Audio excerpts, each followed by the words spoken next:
En lo profundo de Sudamérica, entre montañas que parecen eternas y pueblos donde el tiempo transcurre lento, se esconde una de las historias más oscuras jamás contadas. No se trata de una leyenda, ni de un mito. Esto ocurrió. Ocurrió en nuestras tierras, en ciudades y caminos por donde la gente común transita, donde las familias trabajan, donde los niños juegan sin sospechar que el mal puede estar a pocos metros. Esta es la historia de Pedro Alonso López, el hombre al que el mundo bautizó como el monstruo de los Andes. Un nombre que no es metáfora, sino la más cercana definición a la criatura humana que, bajo apariencia corriente, ocultaba un instinto asesino imposible de comprender. Pedro López nació en Colombia, en 1948. Su infancia fue todo menos un hogar seguro. Hijo de una madre violenta y de un padre asesinado antes de su nacimiento, creció en un ambiente marcado por la miseria y la brutalidad. Desde niño conoció el hambre, los golpes y el abandono. La calle lo recibió demasiado pronto, y allí, en los rincones oscuros de Bogotá, sufrió lo que ningún niño debería sufrir jamás, fue abusado, humillado y convertido en despojo humano cuando apenas tenía 8 años. Aquel dolor lo marcó para siempre, pero en lugar de quebrarlo hacia la fragilidad, lo torció hacia lo monstruoso. Dentro de su mente infantil, la semilla de la violencia comenzó a germinar. Con el paso de los años, Pedro no se transformó en un hombre común. No estudió, no trabajó en nada estable, no formó amistades sanas. Lo único que cultivó fue un odio silencioso, una necesidad de dominio, un deseo de infligir sobre otros la misma crueldad que él había sentido. Y esa obsesión pronto tomó forma. Una forma dirigida hacia los más vulnerables, hacia quienes menos podían defenderse. Niñas pequeñas. Niñas inocentes que para él se convirtieron en presa. Durante la década de los 70, Pedro comenzó a cazar. Al principio en Colombia, luego en Ecuador y más tarde en Perú. La magnitud de su crimen lo colocaría como uno de los mayores asesinos seriales de la historia moderna. Las cifras se estremecen, más de 300 víctimas. 300 vidas infantiles arrancadas con sus propias manos. Su método era siempre el mismo, repetitivo, casi ritual. Primero, se acercaba a los mercados o plazas. Observaba a las niñas con la calma de un depredador que elige con cuidado. Les ofrecía caramelos, promesas, juegos. Se ganaba su confianza con una sonrisa. Y luego las conducía a lugares aislados, donde nadie podía escuchar ni ver lo que estaba a punto de ocurrir. Allí abusaba de ellas, y después, con una frialdad indescriptible, las estrangulaba lentamente. Siempre con sus propias manos, sintiendo el último aliento escapar de un cuerpo diminuto. Pero lo más perturbador no era solo el acto de matar. Era lo que hacía después.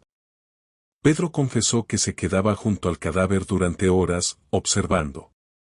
Esperaba el amanecer sentado al lado de la niña muerta, como si contemplar el día nacer le regalara un nuevo sentido.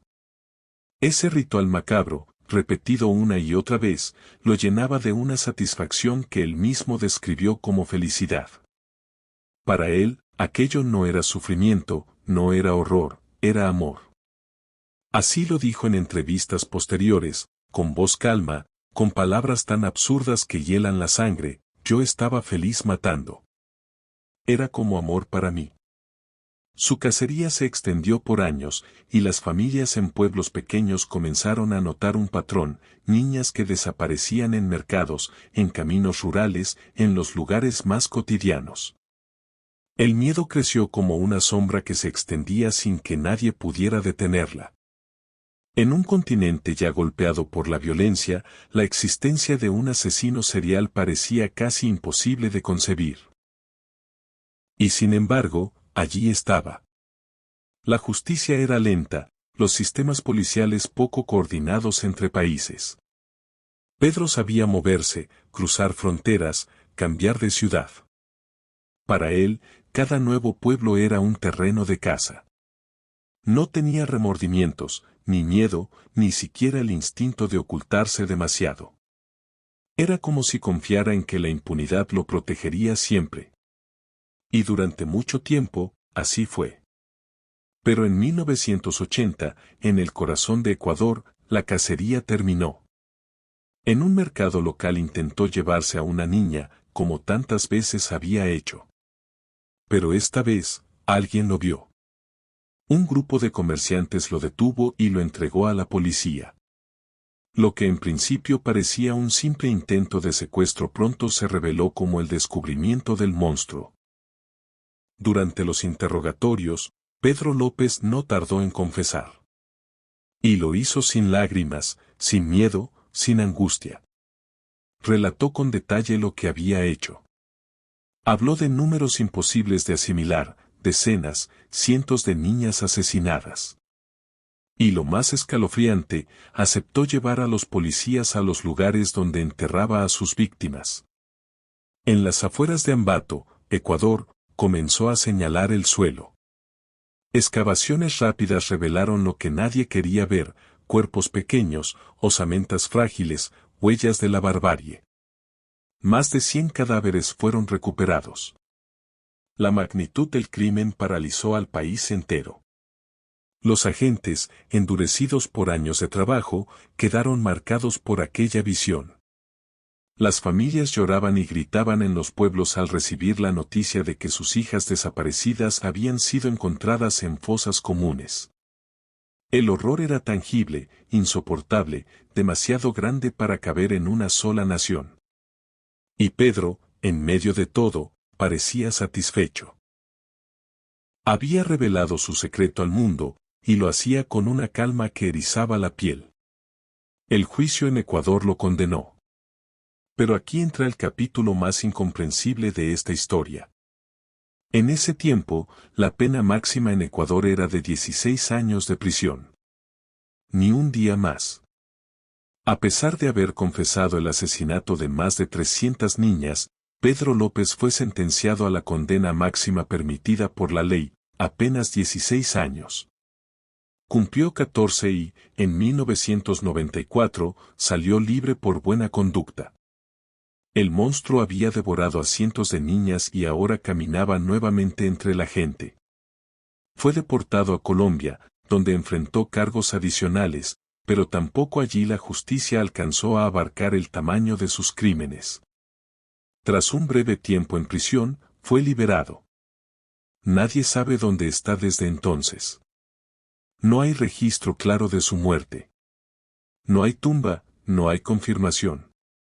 Es posible, y esto es lo que hiela la sangre, que el monstruo de los Andes siga vivo, quizás anciano, pero libre, caminando entre nosotros. Pedro López no fue un psicópata común. No fue el típico asesino serial de una sola ciudad, de unas pocas víctimas. Fue una plaga humana que atravesó fronteras, que convirtió 3 países en sus territorios de cacería. Y lo más perturbador no es solo lo que hizo, sino la sensación de que jamás fue contenido realmente, de que el sistema falló estrepitosamente, permitiéndole volver al mundo después de la peor masacre infantil de la historia moderna.